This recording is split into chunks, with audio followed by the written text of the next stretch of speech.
And welcome, everybody.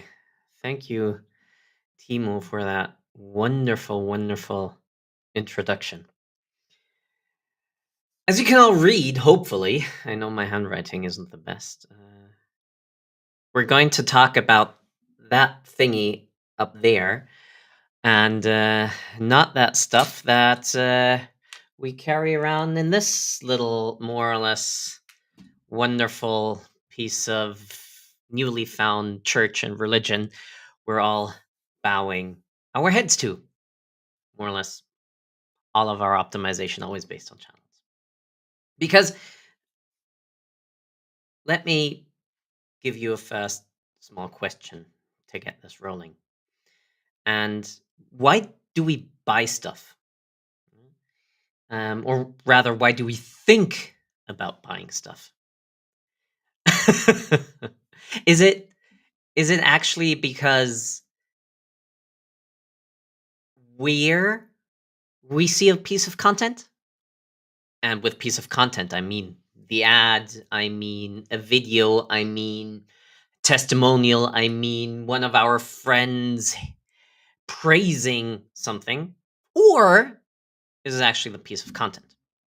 Is it an indulging ad? Is it a video that keeps you watching? We call that stickiness.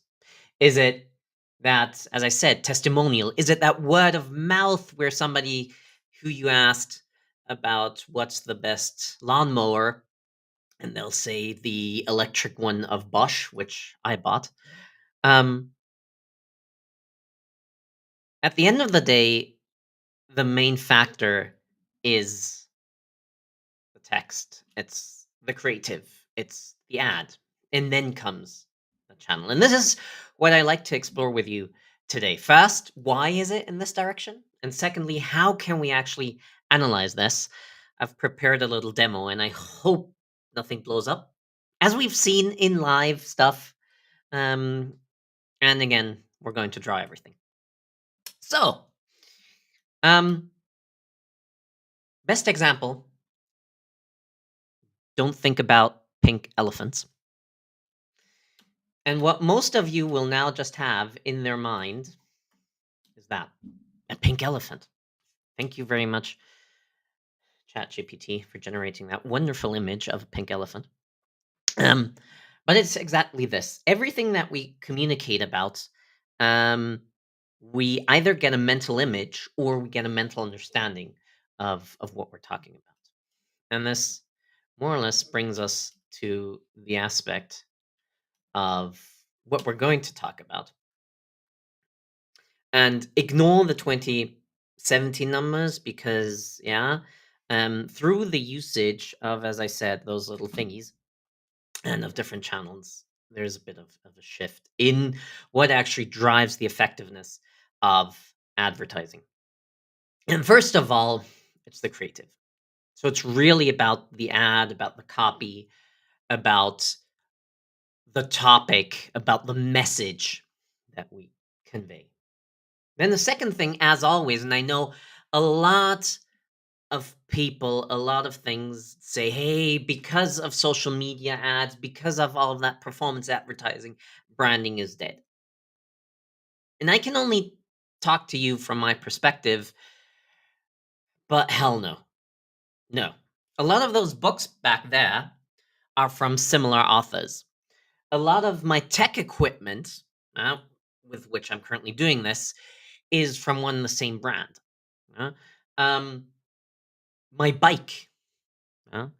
So brand is more or less a trust artifact, as we call it in pseudo-scientific terms, because it reduces the transactional costs that we as consumers would otherwise have.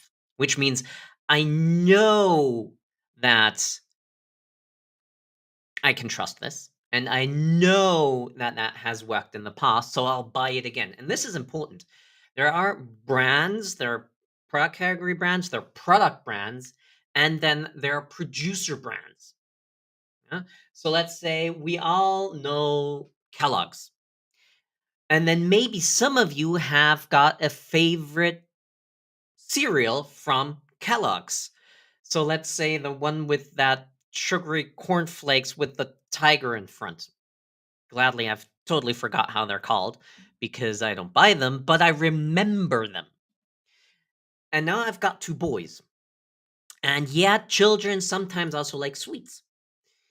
And when our oldest asked me, "Hey, Dad, couldn't we have some cereals?" I was like, "Yeah." And then I walked past the aisle of different cereals, and even here in Germany, we've got a lot of them. Yes, fewer than in the US, but still, we've got a lot. And I haven't bought cereals for, let's say, 8 to 10 years. But what did I recognize? That freaking blue box with that tiger in front and those sugary cornflakes. And I said, "Hey, don't you want those?" And that was branding. That wasn't ads. That was a brand effect that actually influenced my buying decision. And with that, I influenced my boys because they said, "Yeah, you liked those when you were our age?" I said, "Yeah," so we bought them. Good decision, I don't know, but I'm still alive, so wife didn't kill me for that, which is good.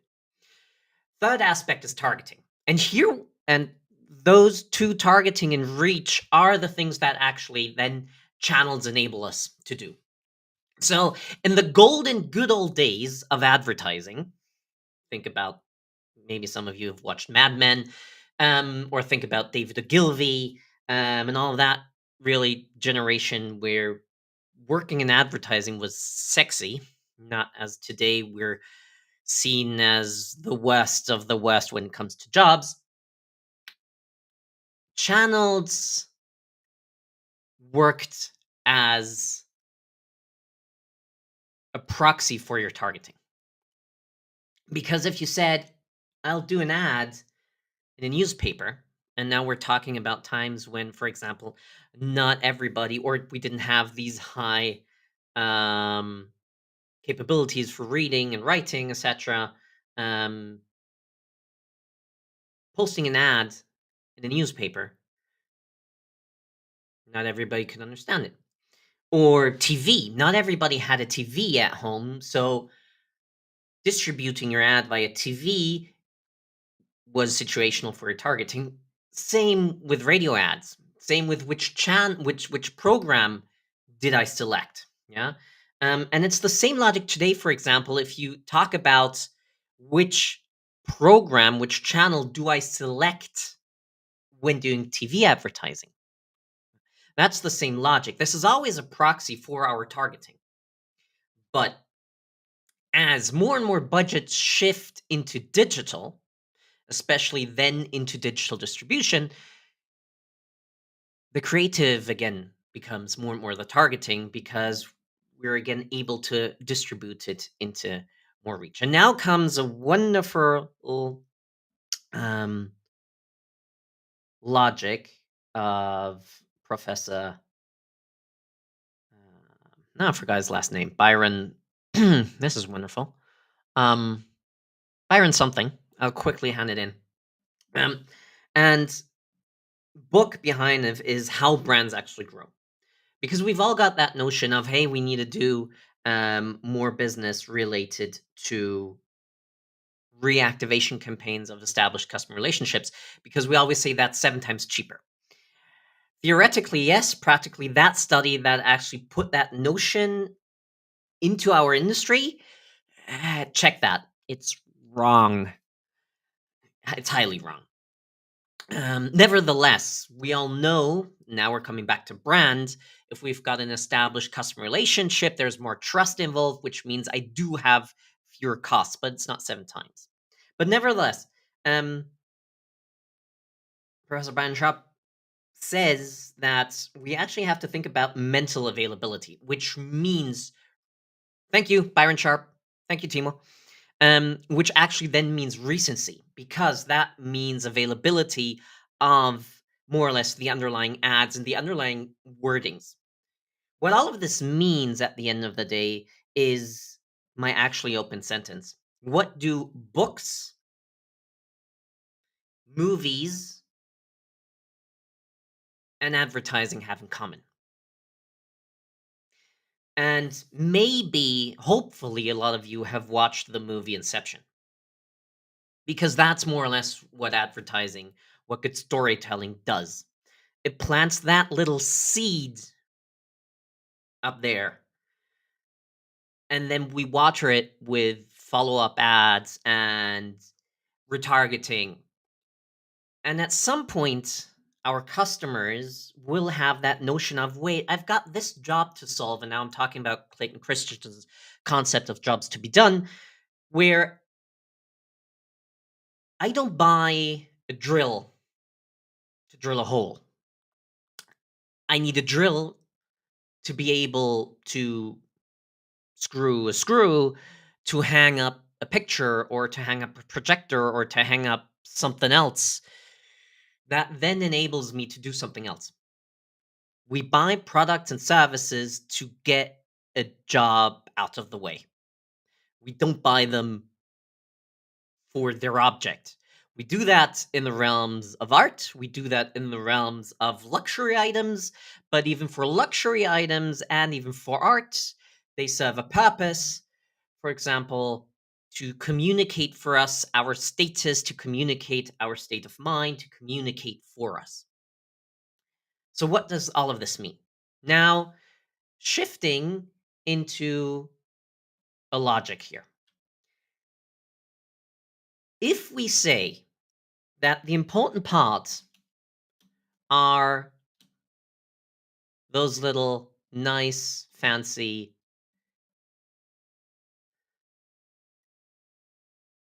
ads that we promote, yeah? And we say that the things where we promote them, we have a headline, we have nice texts, as we all know on some newspapers, and we have our nice little ad. Then, first of all, again, coming to reach targeting, we'll have context effects of our ads bound to whatever currently is read and whatever that person's current state of mind is. And this is again something that's related to channels. If I scroll, if I do doom scrolling on TikTok or doom scrolling on YouTube Shorts, then I'm in a specific state of mind, entertain me. So, what does that mean for my ad? For my ad, it means it should make me give me the green. It should make me smile.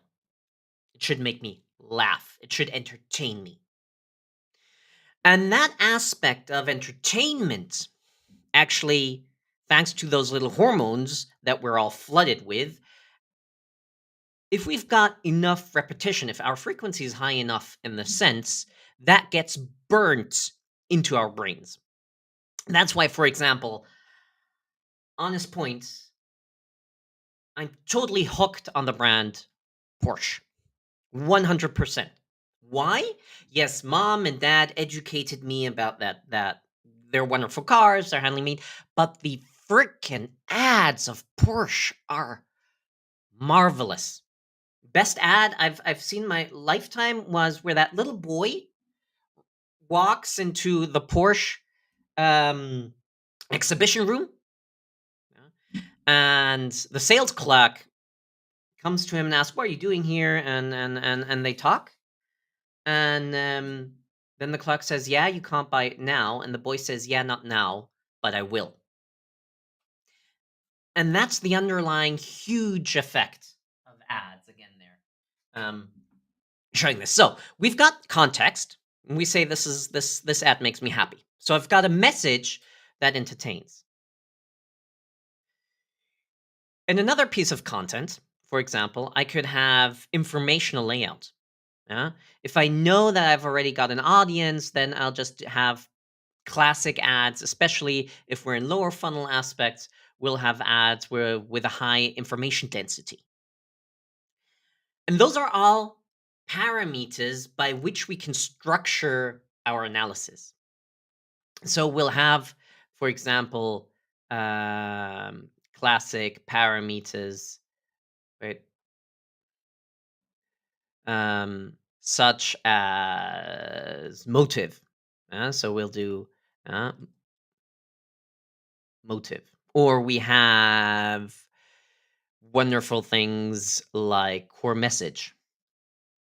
Or again, um, we'll have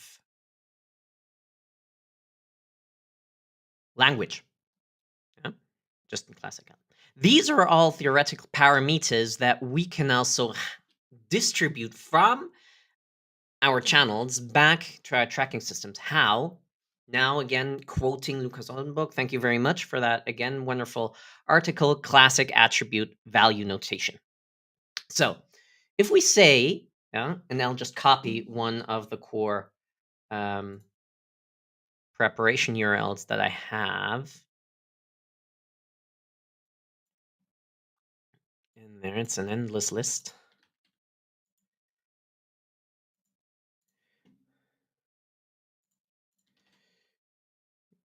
No, I fear one thing he'll. Oh yeah, crap.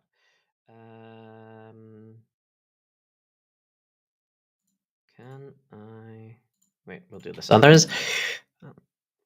We'll take a text and then we'll hit that dummy URL in there. So we all know classic tracking parameters. We all are familiar with. We need a clearly structured. We need a naming structure. We know we've got UTM source, which gives us the source. We give us medium. What kind of medium was this distributed? And then you see that endless string,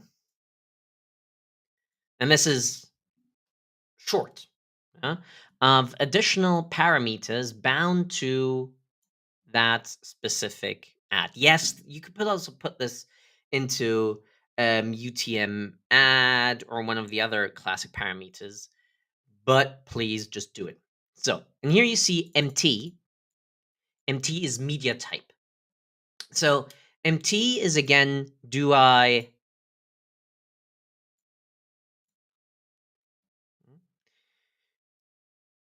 MT is do I have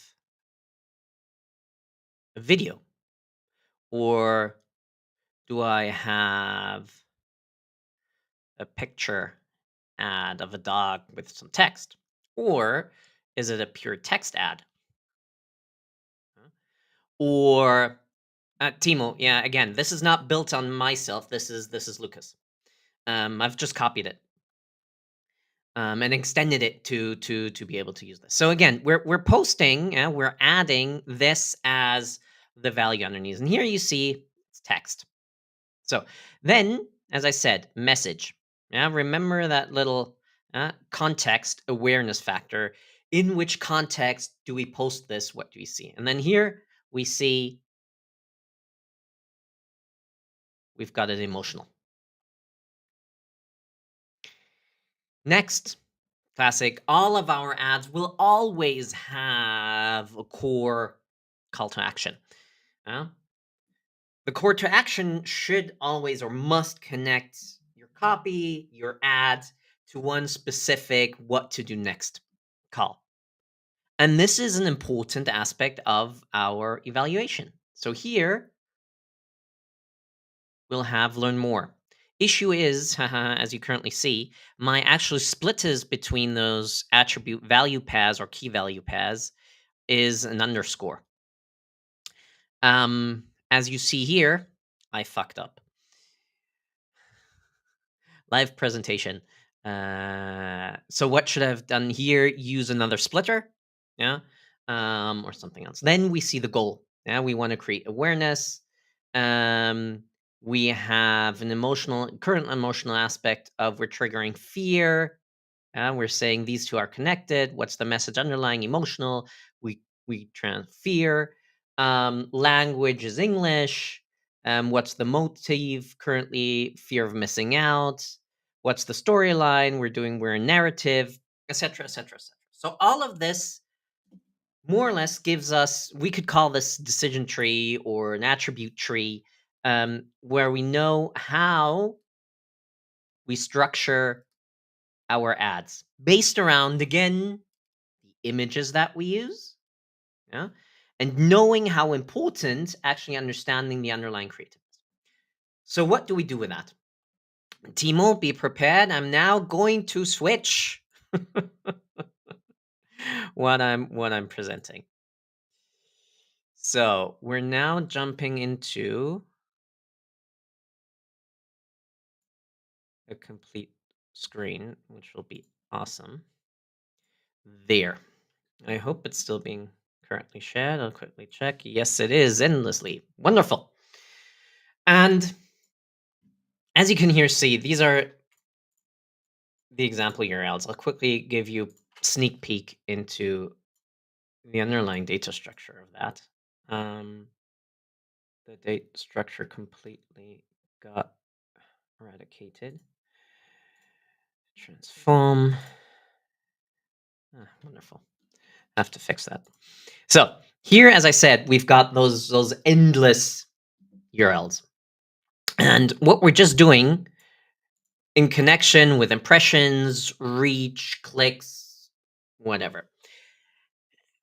On a side note, Google study from I think 2018 showed us that clicks have no, I repeat, no correlation with buying intent. So for all of us who worked on optimizing our ads on CTR or clicks or etc., there is no correlation.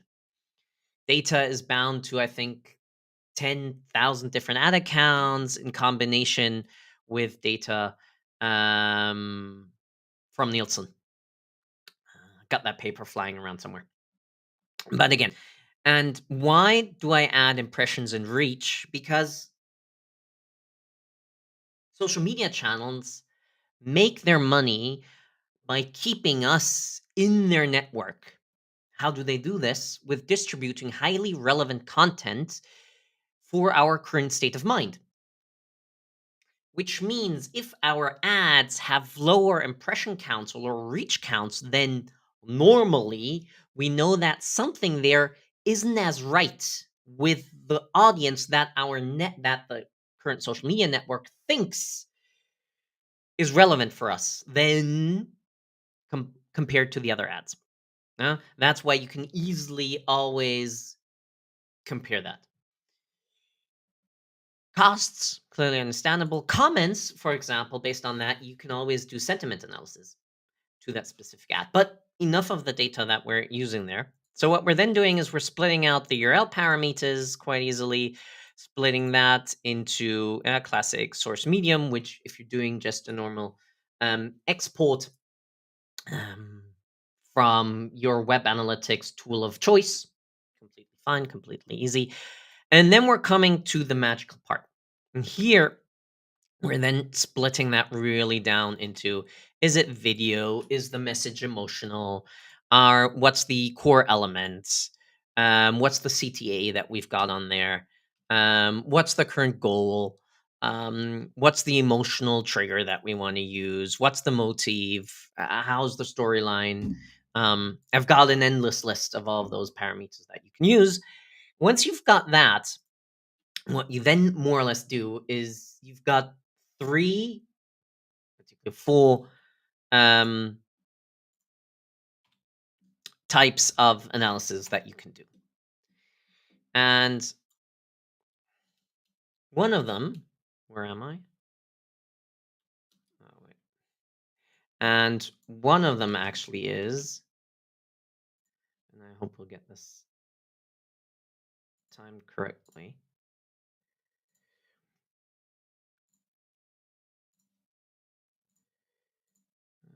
That one. And one of them actually is we do basic cluster analysis. So we've got our timeline and we look into, okay, how do which combination of parameters actually function based on our goal of theoretically, if the goal is awareness, okay, we want impressions. You know? If it's checkout, buy, money, then we'll look into and important here, via then our attribution model, yeah. So our data-driven attribution model will assign the dollar values and split that again via the ads. First one, cluster. Second, also based on this, ANOVA, variance analysis. Third, and this is important if you're, for example, doing basic with your advertising teams, if you're doing actually good retargeting and storylining, because again, based on those parameters, we can do storyline retargeting across different channels. So I can do retargeting lists on Facebook where I know that people, GDN and YouTube, where I know they've already seen this ad. Check. So we're going to flunk them into that audience. Wonderful. They also watch this. So way I can flunk them into this. And way I can flunk them into this. And based on this customer, or rather ad journey that we have, we then can do, as I said, time analysis on does actually this increase underlying performance? Or, and now this gets even better, and I know a lot of people hate me for this, you all know about the means of media mix modeling. Now, if we exchange the fast M not for media but for message,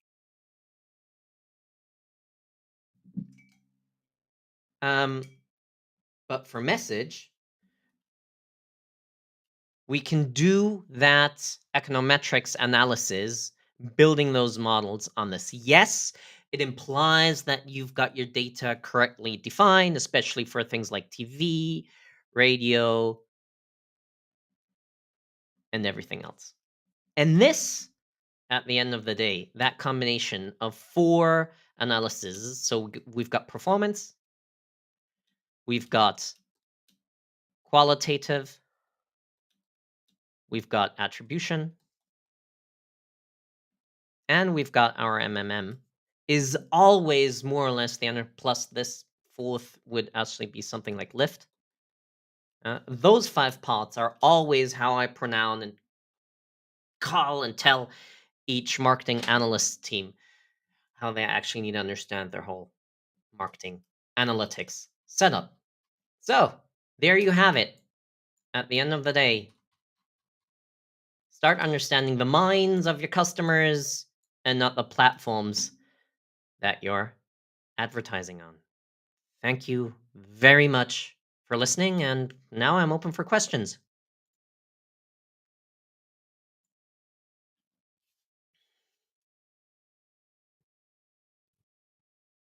Warte mal, ich frage mal ganz kurz. Timo showed up for a short second. Hi. Okay, are you ready? So because like I'm just onboarding the next stream.